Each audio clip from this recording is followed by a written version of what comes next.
Yo, peace to the gods and the goddesses of the earth. Yes, my beloved reflections. How y'all feeling today? Yes, all the gods and goddesses. Right now I'm chilling up in the mountains of Costa Rica. Oh yes.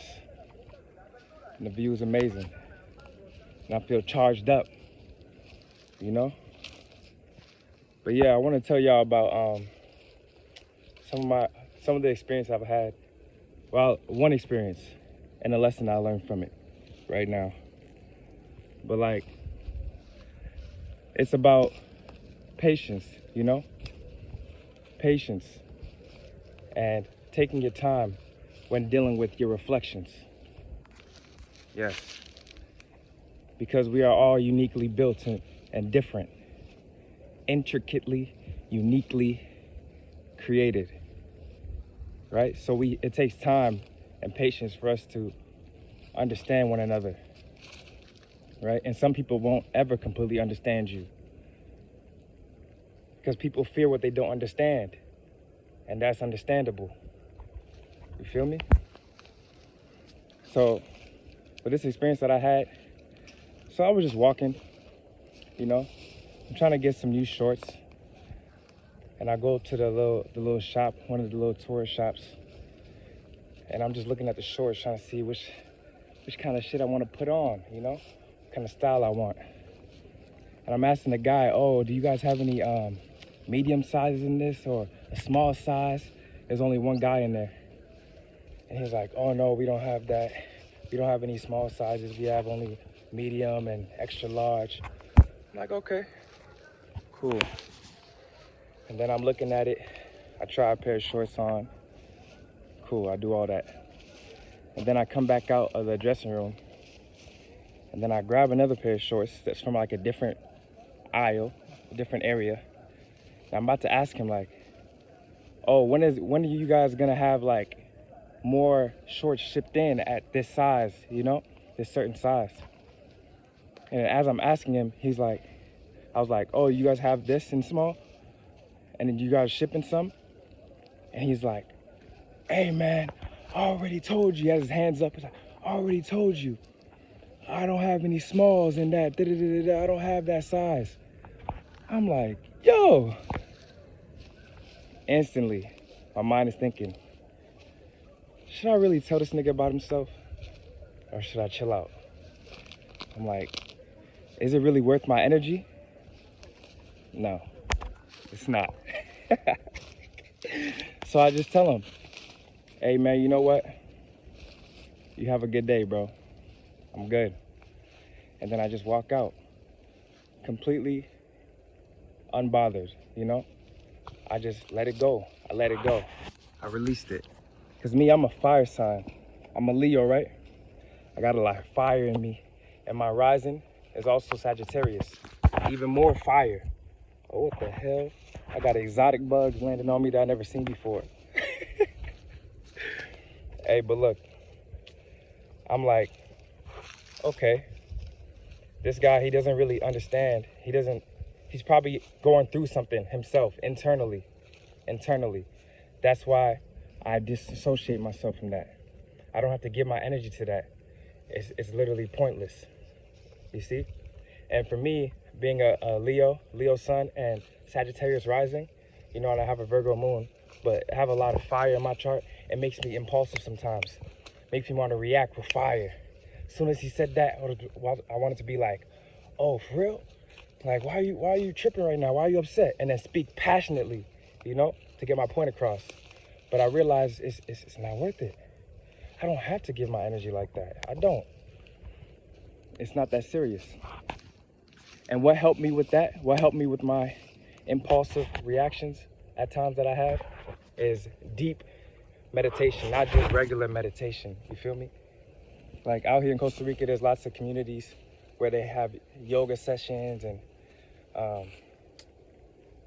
meditation sessions, all kinds of different things that you can be a part of and be a part of the community. So when I go to these things, I've learned to go deep into meditation. Sometimes I wasn't able to do it by myself because with my mind, I have like a lot of thoughts racing through my head sometimes. So when I meditate alone, it's hard for me to stay there for very long. Sometimes I cannot. But when I do it with a group, it's like, okay, I don't have to have all the control in that moment, and I'm being guided with music and instruments, and I can go deep and lay down and just relax and know that I'm protected around me. Because sometimes I feel like I'm not protected all around me.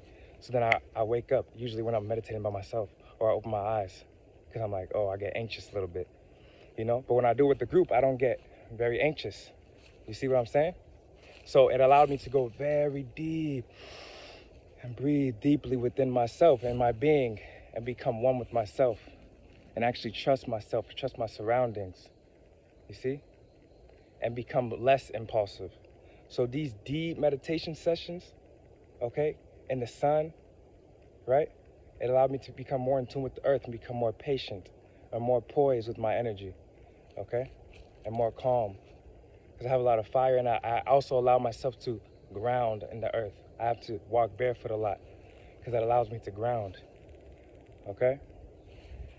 A fire sign, you know, fire signs, air signs need to be grounded a lot because our energy is more flamboyant. It's everywhere. It's just everywhere. You see? Because fire, when it burns, how does it burn? It's just, it's wild. See? So that's how my energy is sometimes.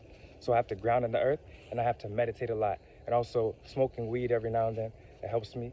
And then the thing that helps me a lot is magic mushrooms, when I microdose that. Okay? So that's something else you guys want to try. If you haven't tried it before, magic mushrooms, microdose, try it out. Okay, this is very good for the body. It helps calm the body and get in tune with the earth. Okay? And it creates new neurological patterns in your mind. When you take magic mushrooms, when you microdose magic mushrooms, you know what it does? It gets you directly connected and in contact with your higher self. It actually gives you higher self thoughts. So if you were thinking, oh, normally in a regular mind, a sober mind, oh, I want to go eat this bullshit right now, you know, and it's not good for my body, this beef or whatever I'm about to eat. You're going to think again if you microdose on shrooms. If you microdose on shrooms, it's not even going to give you that thought. It's going to be like, okay, eat some fruits and vegetables. This is definitely going to be better for you. This is going to help your body. Go do it now. When you microdose on shrooms, those are the kind of thoughts you get, and you actually obey them. It's like when you take mushrooms, it's like allowing your higher self to take over. It's exactly what it is. Because the shrooms that you're eating is already at a high frequency, at a high vibration. It's already in tune with the earth. And you find it in the earth, especially when it's grown in a tropical environment and you're eating it fresh and organic, okay? Then it's going to take over. It's going to take over because of mushrooms. They're so powerful as well. So they're going to take over. And that is a good thing because it's the higher self. It's in tune with God, which is nature. Nature is God, and it's in tune with that, okay? So what I'm saying is me being able to go into these deep meditations, deep within myself, it allows me to completely release and allow, okay? Go into a state of surrender and allowance, not trying to control everything, because men, okay, women and men are different, right? Men, we are more egoistic. We have a bigger ego because we are meant to control things and lead things, because we're meant to lead the family, you know, lead our community, our tribe, whatever. That's what we're meant to do, meant to be more leaders. Women are leaders too in their own way, but men are supposed to lead the family for the most part, right?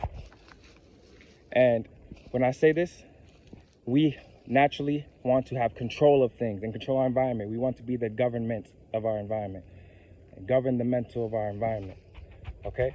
So this causes us to be harder for us to let go of the ego, because we need the ego in order to do that. That's why men are more competitive. We want to compete in sports and beat this and beat that because we want to be the best that we can be, okay? Men are naturally competitive and naturally combative, all right? So when we know this, when you take mushrooms for men, usually it's harder for us to let go of the ego and just surrender to the all, because we identify a lot with the ego. Women naturally are more connected with the all, in a sense, and in this sense that I'm going to explain now. They're more connected because they're able to surrender much easier. A woman's natural state is naturally surrendering, okay? Even while a woman's in a sexual act with a man, you see her legs are open, she's like laying down, and she's in a complete submissive and open state, ready to receive. This is how it's like when you take shrooms. You have to be in an open state, ready to receive, because it completely takes over. So this is why it's easier for women to endure and go through deep ego deaths when it comes to psychedelics, okay? But for men, it's more difficult because we don't want to let go of that ego, because the ego is actually used for protection. Yes, we use that as protection to protect ourselves and our family and our inner child, right? So it's not a bad thing. It's just the way things are. So for me, I'm aware of this. I've become more and more aware of this. And that's why I have to give it to you guys and let you guys know what that is like and the purpose of it, because it's not for no reason. We have our ego for protection, okay? Because it elevates us to a higher degree. When we compete with other men and compete to be the best, it makes us the greatest version of ourselves. So that's why we have it, okay? So it's not a bad thing in general. So as I continue with this, if you have a lot of fire in your chart or you feel like you're impulsive, go into deep meditation, okay? If you can't do it by yourself, find other people and other beings to do it with that also like to do that, because you're only going to elevate yourself and you'll be able to control yourself and your emotions a lot more, okay? And this is what we all want. This is what we need in order to be better communicators with our partners and be more patient, okay? And have an open ear and be able to listen more, okay? I've learned to listen a lot more. We have to practice the art of listening, because when you listen, then you know how to respond. If you don't listen, then you can't respond properly, okay? And there's going to be magnetical interference, okay? A magnetic disruption, because you're not going to connect with your partner or whoever it is you're talking to, okay? This goes for friends, partners, whoever. It doesn't matter. Communication is key, and meditation helps with communication. Yes, meditation helps with communication, right? It creates a foundation, right? So that's what we need. We need a foundation, work on the roots, and then everything else will flower properly. Work on the roots, and then we grow better fruits. You see? Had to drop some bars on y'all. But anyways, yeah. That's a nice little powerful video I had to make for y'all. Y'all hold on to that. And I love myself. Y'all stay happy, stay free. Peace to the gods.